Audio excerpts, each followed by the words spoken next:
Hey, this is John from Nerd Tech Dad, and today we're going to talk about home surveillance, NVRs, and cameras. We've done quite a few camera reviews on this channel, and we have another one here today. So, a little bit of backstory. A company called Helix reached out to me to review their cameras and NVR system. And at first, I thought, no way, until I looked them up. So when I first got here, I said, hey, these cameras look a little familiar. And you can see over here where it says Helix and it has this logo. And my first thought was, hey, this Chinese company ripped off Amcrest Technologies, which is another camera brand. You can see the logo is exactly the same, until I realized they are the same company. Helix is just another sub-brand or brand of Amcrest.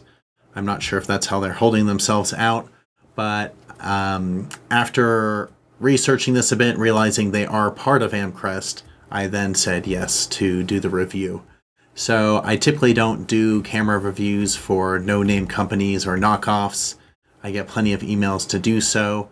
I'd hate to lead people astray where they can't actually get support, but Amcrest has been great.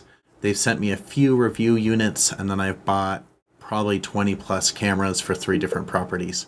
So I do like what they have to offer. They do make good cameras, and they can support them as well, so that's a big deal. So let's get started.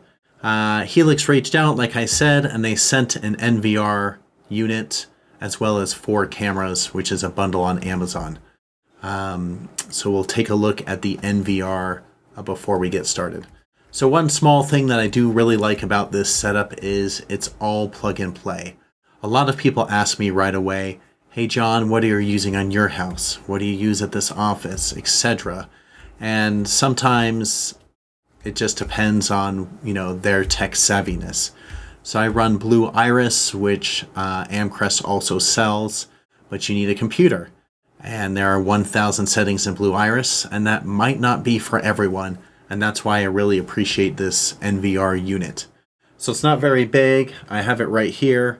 We'll go through some of the settings. It kind of just looks like a DVD player. And you can see on the back here what is offered, and we'll go through some of that. It's a pretty substantial unit itself. On the box, which you can see in the picture, but on my particular one, it has a 2 terabyte hard drive. And this is June of 2026. Hard drives are hard to come by, and the prices are crazy, so I appreciate that the unit comes with it as well. So just to go through a few items here. This is an 8-channel PoE NVR. The cameras have to be plugged directly into the unit on the back. So you can see right here. I don't know if you can quite see it, maybe in the picture, but it does say PoE ports. It has a yellow and green light. The 9th port is your internet connection. Additionally, it has an audio out, VGA if you have a VGA monitor, HDMI, and USB. This comes with a USB mouse, so you can plug it into a monitor, and instead of having a whole nother computer setup, for example like Blue Iris, you can use this NVR unit and plug it straight in. This is great for small businesses. You see this at gas stations, little grocery stores, schools. There's a whole bunch of ways you can use this where you've seen a small box like this, and then a monitor where people can easily monitor their properties and homes, click around with the mouse, and just be done with it without having to build a computer or buy a secondary machine. So that's what the NVR does. It kind of replaces all of that. This has human detection, vehicle detection, and I'll show you that. It can support up to 8 terabytes. This unit here that I'm looking at for the stats does not include a hard drive, but like I said, the bundle one that I got does. I'll scroll down here. 4K ultra resolutions, 8 channels. You can do tripwire, intrusion alerts, human and vehicle. I love PoE. If you don't realize, PoE powers the camera itself. So it's one wire, an Ethernet wire into here, an Ethernet wire into the camera, and you're done. I have recommended other PoE cameras in the past and gotten comments. Well, wait a minute, it doesn't work. Then you need a PoE adapter. This gets rid of all of that, and it's all plug and play. A little bit further into here, H.265 compression. This greatly reduces, and you can see the little description here. I don't know if it's 50%, but it says 50% here. The size of your videos. So just turning on H.265 smashes that down, and you can save more video footage over time, which is an excellent feature. I turn it on all my cameras so I can save hard drive space. Let's see. That's the back, which I've already shown you. It does have an on-off switch, and then this 4-port barrel adapter. It has a large charging brick, and then a typical computer cable into the wall. It does support Amcrest cameras, which I will test out. So you can plug an Amcrest camera directly into this unit, and it will work. Let's talk about the cameras that they offer. I got 4 5-megapixel Ultra HD AIPOE night vision color cameras. I've installed them all outside, so we can get into that in a little bit, but I wanted to go through what they have and don't have. They're all bullet cameras. They look very similar to the Amcrest cameras with their logo, and then it says Helix. Has audio detection, perimeter protection, built-in mic. It's IP66 rated. All of mine are under an eave, so they'll only get minimal rain or snow. If it's going sideways, of course, it'll hit that. The Ultra HD at 20 frames per second is 2560 by 1920, and it says night vision up to 100 feet. They have an app, the Helix Pro app, which we'll get into for Androids and iPhones, and then you can put a micro SD in it. So on the underside, there's 2 screws. You pull it off. There is a little bit of gasket weather stripping in there to keep the moisture out, and then you can put up to a 256 gig micro SD card. Inside the box, it's pretty straightforward. Like I said, the camera's not in there. It's already installed. But you do get a quick start guide, a alignment sticker for your screws and to line this up, so you just stick it on there, put the screws in, a pack of screws, and then weather stripping for your Ethernet. So I do recommend doing this. If you get a little bit of moisture into your Ethernet cords, you can actually fry them. So this is definitely needed. Gaskets and a little bit of rubber in there to keep the moisture away from wicking into the area. All right, so full color night vision. I love the color night vision cameras. I have older ones that don't do color night vision that I do need to upgrade, but it is very nice to have that. They do have a secure cloud video backup. Again, you can do the micro SD, and then everything goes onto the hard drive on here. So you kind of have that edge case. We'll come down into the pictures here. Audio detection, human detection, perimeter protection. It does have this kind of light on the top here, spotlight, which can light things up and make your viewing images and video a lot better. So I do like that. A lot of my cameras only have the IR, so it is a nice upgrade. Human detection, it's 93-degree viewing angle, which is pretty wide. And then perimeter protection, you can see it here, and I'll show you how all this works. IP66, we talked about that. Phone app, and that's probably it for the camera, so you can see the rest there. All right, so let's get these installed. I'll put the NVR back out in the world, and you'll see the interface, and we'll go from there. All right, so here we are logged into the NVR. Another way to do it would be to plug a monitor into the NVR, the mouse, and some speakers, because it's a glorified computer, so you can use the NVR directly or wherever you have it without the need of an additional computer. I'm using this computer so I can record this and show it to you. So I went to the IP address, logged in, and this is what you first see. Now it's a crazy windy day here, so you might see on the top right-hand corner of this screen, it'll pop up and say motion detected, and it's mainly because I haven't set up any motion alerts. It's getting the trees and everything blowing around. All right, so this unit supports 8 channels. I only have 2 plugged in on channel 7 and 8. So if I click play, I can see 7, and then if I hit play, I can see 8. So here is the image quality here. On the bottom left, you can see I can look at one camera, 4, 9, or have it be full screen. But I'll leave it as this for now. So 2 different camera images. If I double click on one, it brings me into it on the substream. To change it, I click up here where it says 2 and I go to mainstream, and it makes the images a lot sharper. You can see the movement in there a lot better. The substream's really for continuous recording or viewing it on your mobile. So when it's teeny tiny on your phone, you can clearly see, hey, someone's in the street. Hey, someone's by this trailer, etc.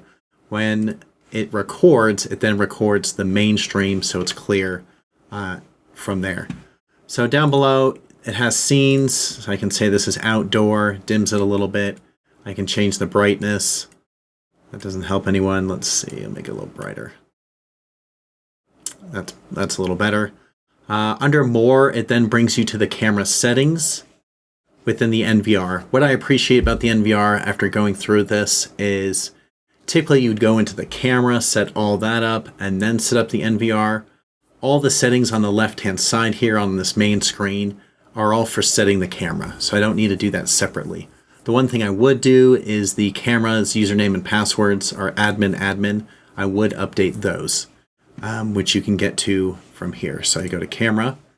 Here are the cameras here. And I've tried different things, but the 2 live ones are 7 and 8. If I go to the pencil, you can see the IP addresses. That's Google telling me I have my password's too easy, and that's fine for now. And it's admin, so you can see that there. And the channel, I can modify it.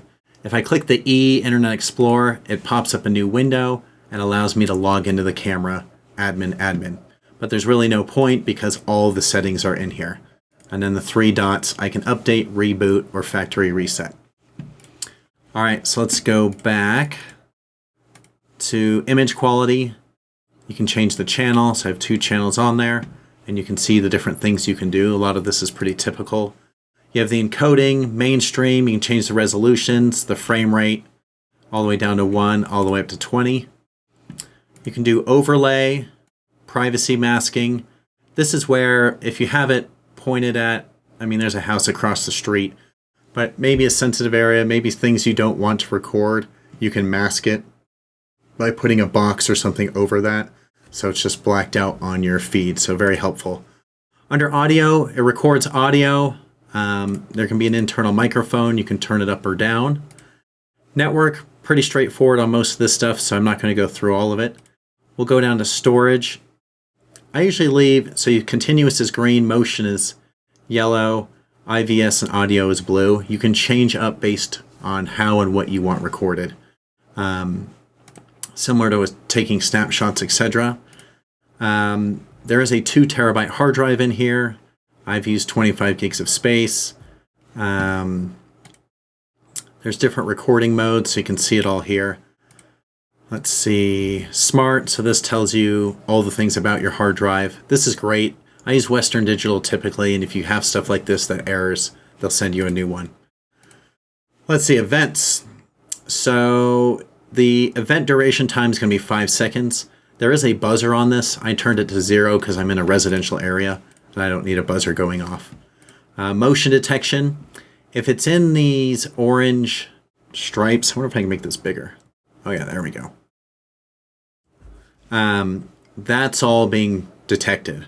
So I can click these individually, but that doesn't help. I can highlight and get rid of bigger chunks. Let's start down here. That's not going to like it because I turned it into Swiss cheese.